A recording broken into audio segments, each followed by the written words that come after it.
how do you... did you guys, like, start just partying, hanging out with friends? And actually, no. Cassandra and I... So, like, how we met... started out at the mental hospital. So set aside from that, I knew Cassandra in 8th grade. We knew each other, we knew of each other, but it was more of like, see each other in the hallway kind of thing, hi-bye, like kind of thing. We didn't actually get close until when I was 14, I had this mental break. I was sent to Sonora Mental Hospital. Cassandra was there. Yep, I was there. And Cassandra was there, so we knew each other but got closer when we were there. Like, hey, 2 familiar faces. Got to know a little bit more of each other's story while we were there. So we've known each other for years. Were you there because of drugs or alcohol? Or? No, I was there because I was suicidal and going through, like, teenage angst. And, yeah. But how does it go from there? I was introduced to meth by my ex-boyfriend.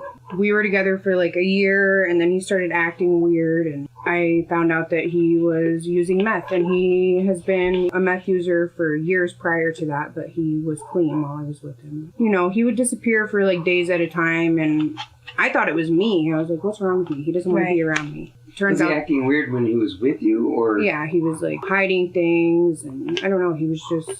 One day he came home, him and his friend, they came into the house and had told me just straight up that they were, you know, using meth again, then had pulled out a pipe and offered it to me. And I was like, I'll do that. Did you smoke something before that? I'm just wondering, how does someone just go from 0 to 100, basically? Yeah. Yeah. I mean, I've used weed and drank in my, 16, 17, 18, but I just... It was just there. Yep. Well, I remember I used to hang out and we would drink and stuff at Cassandra's house. Cassandra would come to my house, and at that time, we were just going through this weird drinking rave drug kind of phase. Acid and Molly, but nothing that we were addicted to. It was just more so we were just having fun kind of thing. I remember Cassandra's ex-boyfriend's story from before all that, and I knew that he had used meth before, and that was something that he had done in his past life. And as far as I know, at that time when we all started hanging out again, and we were, drinking and partying, he wasn't using that. And then we started drinking and hanging out at Cassandra's house. Cocaine, we were doing cocaine, and cocaine to meth. It was also introduced to me at Cassandra's house. We were doing cocaine, and then we were introduced to it, and then we realized, wow, this is cheaper. Not only is it cheaper, but it's better. It all went from there. How do you get the money for cocaine as a teenager? You want to know how? Yeah. Actually, so my father had passed away when I was sick. When I turned 18, we had got survival benefits for my dad, so I was getting Social Security. Everyone knew when I was getting paid. They just knew it was that time of the month. So I was getting that. I turned 18, and my mom, obviously that all that stuff had to be handed over to me. So I was getting about $700 a month, but we made it stretch. Although I was getting $700, it was gone within 2 to 3 days. So that's where everything started. We would have friends that were doing cocaine or dealing cocaine, and I hated it. I just remember doing it, but hating it. Like, I always had to carry nasal spray with me. My nose was always super stuffy. I just remember hating it, but because being with my friends, not wanting to be alone, it's something that I partook in. Is that a word? Partook? Close enough. Okay. Because I know it's partake, but it's something that I did because my friends wanted to do it. Thought I liked it, but I didn't. I hated it. And then meth just came easier, and it came cheaper, and that's when everything started. But you were still a kid. Yeah. I mean, you were 18 right. at this point. Right. Yeah. How about you? You're the same age? Yep. I was 18 or 19, and I was working as a caregiver for developmentally disabled. So I had a steady income at the time, and she took care of everybody. Yeah. I remember she took care of everyone. She cooked dinner. She had just everybody in her house. We got to sleep there. She took care of everybody. I remember that very vividly. She sacrificed a lot for everybody. She took everyone under her wing, and so then what started using meth party mode after that for 2 years. It was fun. That's what I have to say. It was fun. One of the worst parts is that it was just nights of being up and coloring and talking excessively with friends, and That was one of the worst things. And then worst and best thing for me, meth turned into heroin, and heroin turned into 2-3 years of hurting the people that loved me most, that I love most, trying to take in people that didn't really have my best interest at heart, take money off my mom's credit card. I would have people my mom didn't even know in my apartment, just being up all nights, just being up all hours of the night. How did you end up homeless? Basically by choice, in a way. We ended up getting evicted from our apartment. I knew that I couldn't just go home and do what I was doing. I knew that my parents were just tired of me coming home and eating up all the food for a couple of days and detoxing for a couple of days and then going right back to what I was doing. Basically, it was just kind of by choice. I wanted to do drugs opposed to being healthy and being, with my family. And it's crazy because a lot of it is just such a blur. I lost, specifically on meth, 1 week turns into 3 weeks. 3 weeks turns into 2 months. It's just crazy how fast time goes by on methamphetamine. It's just a rush. It's a life around people who don't care about you but about their next high. A lot of it was just such a blur and by choice, I ended up going to jail. I'm going to jail, I'd say 2019, if I remember correctly, for probation violation. It's crazy because it's like you'll go to jail and a lot of people, from my first experience, I've been to jail twice. My first experience, I was bent on, help me get out of here. I don't want to be here. I want to do the right thing. I don't want to do this. Opposed to my second experience in jail when I broke probation. And all I could think about the entire time was, when I get out of here, I'm going to use as many drugs as I can. All I could think every day, it wasn't about getting better. It wasn't about being rehabilitated. It was about, as soon as I get out of here, I dreamt about it.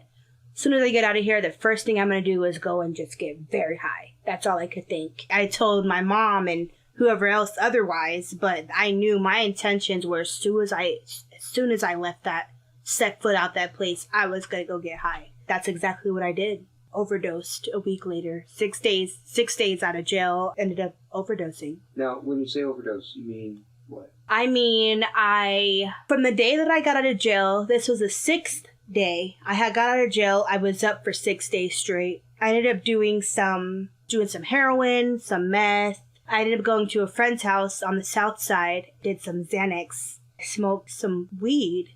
After that, that's all she wrote. I remember the psychotic break that I had during that night. I'm also very religious, so the psychotic break that I had that night, I just remember feeling like, remembering the people that I was with when I had this overdose, I felt like they were gonna jump me, like my life was at stake. Like I felt like I was in danger.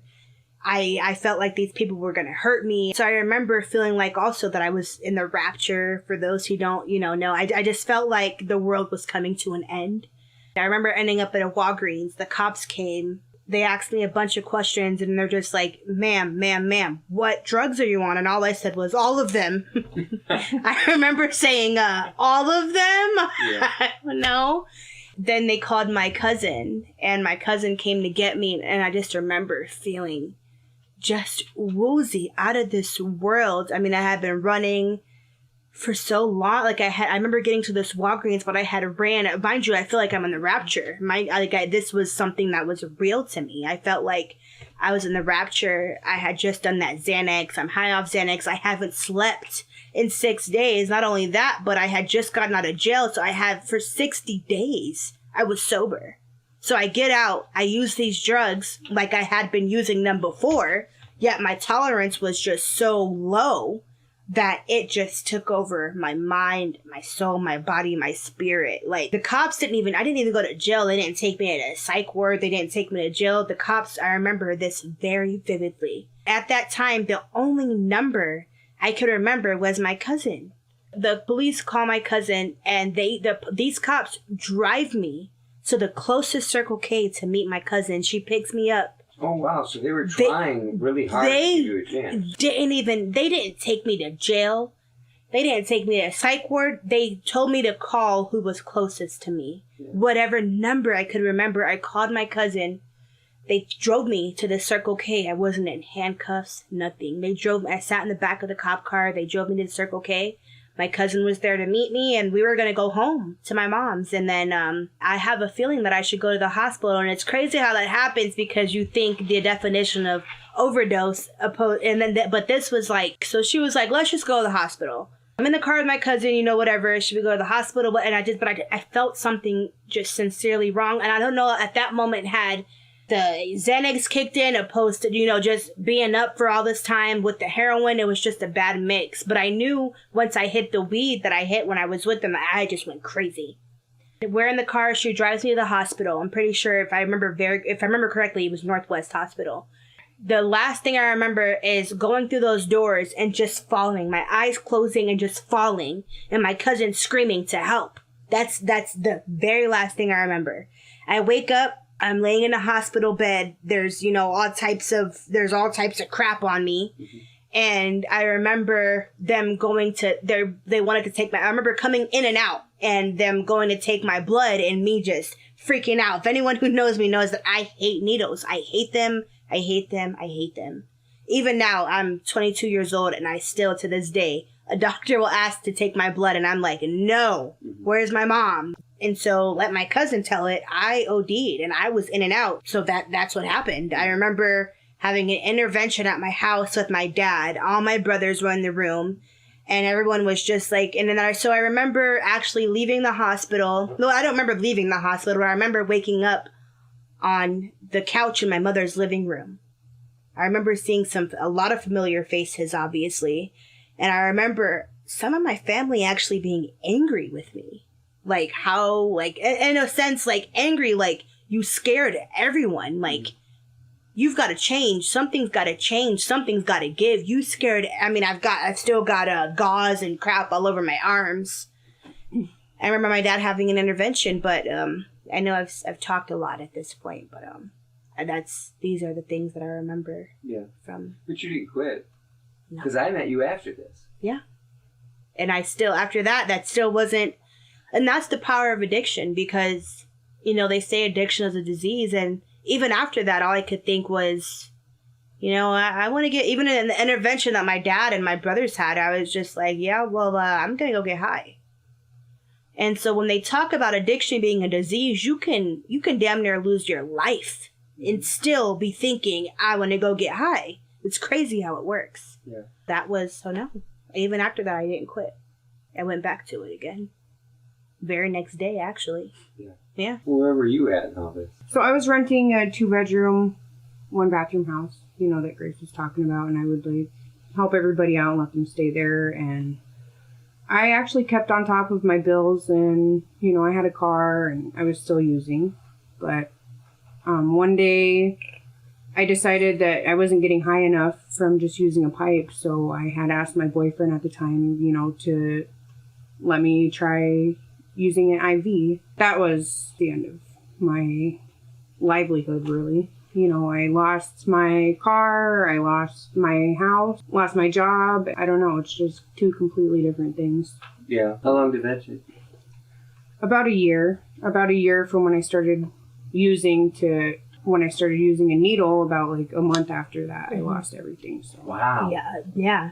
Really, though. Yeah. Wow. You're using more. Right. Everything. My money was gone. We were trading off, everything that I had in my house for dope. I became homeless and I started, staying at whoever's house would take me. And I didn't have anything to offer. I wasn't going to sell myself for drugs, or I didn't have any money or whatever. So I just, was depending on people to basically feel bad for me to give me a place to stay. So I think I've stayed at couch hopping at 10 different people's houses, and it never lasted more than a few days because you run out of drugs and get kicked out. And how'd you come to the end of that? So me and my boyfriend at the time broke up. He moved out of state, and I wound up dating somebody else. Was in a very abusive relationship with him, and he broke my bones and stabbed me and stuff, and I didn't know how to get away from him. One, because he was supplying my drugs, my habit, and two,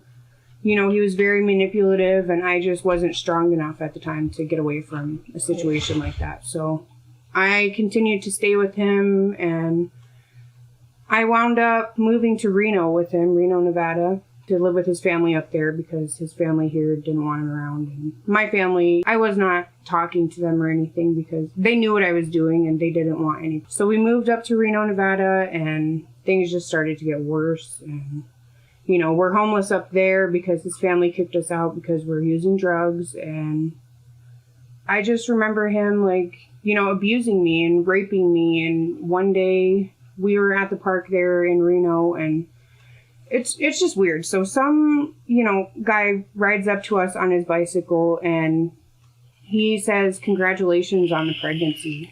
And I'm like, what is this guy talking about? Yeah, just what is this guy talking about? He's nuts. Leave me alone. And wind up driving back to Arizona because we just couldn't do it there anymore. We just didn't have the help that we needed or wanted. So we wind up driving back to Arizona. It was a terrible drive back, something that should have taken, you know, less than 24 hours. Wound up taking 3 days because we kept pulling over onto the side of the road so he could, you know, abuse me and stuff. I felt helpless. I felt completely helpless. And that was when I realized that I just can't do this anymore. I need to find a way out because he would take me out into the desert and, like, threaten to smash this huge rock into my head if I didn't do what he wanted me to do. And that whole time I was just praying to God, like, how do I get out of this situation? I was stuck with him. I didn't have anything but him. And so I got out of the car and I started running, went onto the freeway and, you know, started waving all these cars down for somebody to stop. And the whole time he's chasing after me. Somebody, I don't know who, but somebody had called the cops and somebody finally came. One of the cops finally came for Coconino County. We were in Coconino County. They stopped. By that time, my face was all, like, bloody and ripped open, and my ribs were broken, and they saved me. They took me away from this guy. Took me to the hospital, and he went to jail. My parents came and picked me up from the hospital in Coconino County. They rented a car and drove all the way up there to pick me up. I got out of the hospital. My ribs are still broken. My face is, you know, bruised and bloodied. And I think I stayed at my parents' house for 2 days before I went out and started using drugs again. And went right back to this guy. He got out of jail and I went right back to him. Because that's where you knew you could get the drugs? Yep. And that's meth. Mm-hmm. Yeah, I never did heroin, but meth, you know, that was enough for me. That was enough to destroy my life. So I'm back with this, you know, a-hole.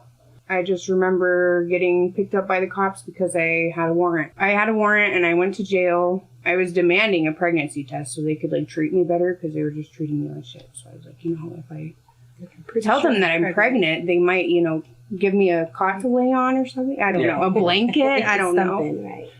They didn't. They wouldn't give me a pregnancy test, which what I thought was weird because every female that goes in there, they give a pregnancy test. But even set aside from that, she felt like she knew she was even before she went in. She was like, I think I'm pregnant. Like I could feel like I'm pregnant. Got out of jail like 24 hours later. It was just a short hold, you know, until court came out and I started using again. I mean, it wasn't ending until one day somebody told me that, you know, hey, I think you're pregnant. You should probably take a pregnancy test. And she went up to the store and bought me a pregnancy test and I took it. And even that wasn't enough to stop me from using. I still continued to use meth. What stopped me was I had to sit and think about whether or not I wanted this baby. And I honestly wanted to get an abortion so I could continue using drugs. Mm-hmm. But her dad was just getting out of control and I needed to get away from him. So I decided to go to rehab. I went to one rehab and they didn't help me. I just, you know, I was still detoxing and I living my own way and didn't want to follow their rules. And so they kicked me out. And I stayed with my parents for a few days and then I got into the Haven, which is a rehab here in Tucson for women and their children. I stayed there for 30 days. I'm thankful that I stayed there for 30 days. My parents wanted me to stay there for the whole program, which is 90 days, and then some more when you go to outpatient. But that was enough for you. Yeah, 30 days was enough for me. Right. And I've been clean. Was your baby born at that point? Nope, I was, I think, 3 months pregnant when I went to rehab. So after 30 days, I left. And she was born on February 24th. Been clean since. She's given me a reason to stay clean. She's healthy? Yep. She was born 9 pounds, 8 ounces. That's healthy. So huge. Yeah. Huge. Yeah. Honestly, I think about using drugs every day still. You know, I think about it, but I know that I'll never go back to that. Yeah. I'll never go back to that. I'm not going to risk losing my daughter over it and losing, you know, everything that I worked hard for. Right. I just bought a car. Right. Just financed a brand new car, and, you know, I'm working on getting my own place. Got promoted. Yeah, I'm a manager at my job now. I hope that everybody that's using that hears this figures out some way to get clean, because there's more to life than some type of motivation. Yeah. Some type of... It gets better, and it's hard for the first year or so, but it's worth it. How'd you quit? I was living. I found out that I was pregnant. I was at my parents' house going through another detox where I had decided, you know, I was on the streets for a good amount of time, decided enough was enough, which I did about probably 100 times. Yep, same. Went home, and, you know, my parents were just like, okay, come on, dude. Like, what are you going to do? You can't just come home, detox for 3 days, eat all the food, and then leave. Yeah. You were literally hiding in my house. Yeah. I would not know that she was here, and in the morning she would walk into the house to pee, and I didn't know that she had been here. I'm like, there's this person living in my house. Where'd she come from? Even the dogs didn't give you away. They were just like, wow. I found out that I was pregnant. I still continue to use. I actually struggled with addiction through my pregnancy for almost my entire pregnancy. I had quit using. I got on methadone because I had this in my heart. I truly, genuinely felt like the biggest part of me, it was such a battle because I truly, with everything in me, wanted to be a good mom. It wasn't just like, oh, I'm pregnant, this is whatever. I wanted, with everything in me, to be a good mom. I wanted to have this baby. But at that time, my addiction was so much bigger than me. It was just so much bigger than me. And so there was times that I would, you know, I'd leave from being with my boyfriend. I'd go home and, you know, mom and dad, I'd please, you know, help me. I want to do good. And then I'd be at my parents' house for, you know, a week or so, less than that. I'd go back to doing what I was doing. And so I got on methadone because I wanted to stop doing heroin. And I wanted to give my baby a fighting chance. And so I actually struggled with addiction like my entire pregnancy. I did. There was times that I would go a week or so without it, and you know, then go back to it, and then, you know, get past. There's like a certain point in pregnancy where you can use without, when you have the baby, without them finding the evidence of doing so. And so I had this idea, you know, you can't have your cake and eat it too, you know. So I ended up going into labor. I had actually been sober for maybe a week before I knew my due date was coming up. I delivered my baby 10 days early, so I almost carried her full term. Mm-hmm. I delivered her 10 days early. I remember I was sober for a little bit, and then I had some friends who had this drug deal happening around the corner, and I was just the middleman of the drug deal, and ended up relapsing. You know, I had a lot of guilt because I was doing good, but so I remember I went into labor. I had back labor, which is, if anyone knows, back labor is the worst kind of labor. There was no contractions in my stomach. It was all in my back, and it was excruciating. And I knew what was happening when it was happening. It was around 11 o'clock at night, 10:45, 11 p.m. when I was making dinner for my boyfriend and I started contracting. And the feeling was so unusual and so painful that I knew what was going on. And in my head, so this is the mind of an addict. In my head, I was just like, just need, in my head, I'm just like, okay, I know that I can clear this stuff I haven't been using. So I'm like, come on, baby, hold on, like just one more day.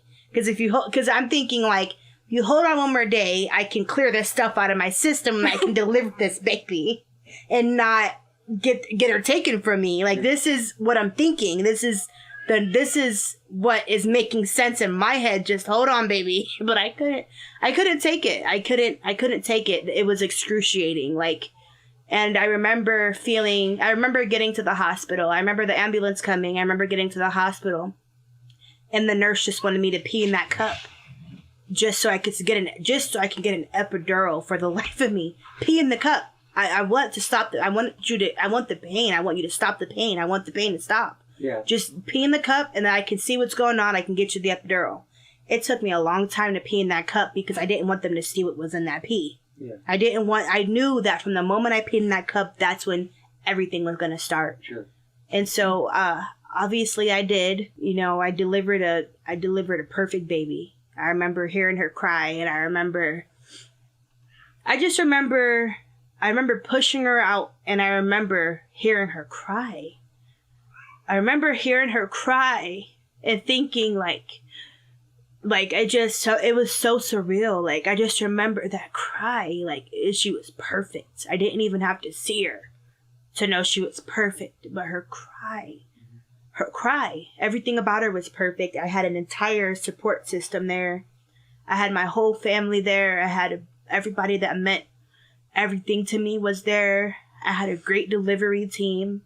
Everything was perfect. And so I just remember that was going to be the start of, and before Kenley started going through withdrawal, we got to keep her in the room with us for like 2 days. We got to hold her. We got to love her. She was tiny. She was tiny, baby.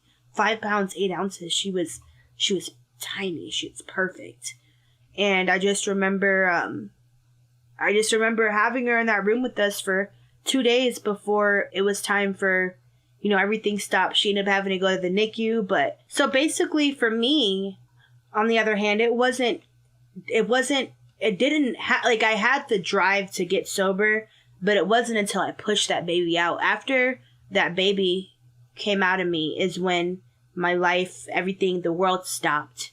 My boyfriend and I changed our entire lives. My whole family has dedicated time and energy into helping us with this baby and to loving this baby. But it wasn't until I pushed Kenley out that I knew that this is something worth living for. We haven't turned. Although we dosed on methadone, we haven't gone back since. Yeah. And our babies were born 5 days apart. Oh, by the way, Cassandra and I also, our babies we were actually due on each other's due dates, right? Is that what happened? Really? Yes, that's how it happened. I was due February 29th. Oh, well then, yeah. I was due, February 19th. Yeah, 19th. Kenley was, Cassandra was due February 19th. I had Kenley February 19th. And baby Charlie was due February 29th. And you had her on the 24th, right? Yeah, 24th. Yeah, okay. But whatever, you know. It's okay, yeah. But still, we were like around, but we were pregnant at the very same time. We were both pregnant and struggling with addiction at the same time. We were in the same houses. We were in the same situation. And now we're great friends. Our babies play together all the time. We've got play dates, and God's good and life is good. And I couldn't be more grateful. Thank you. Thank you.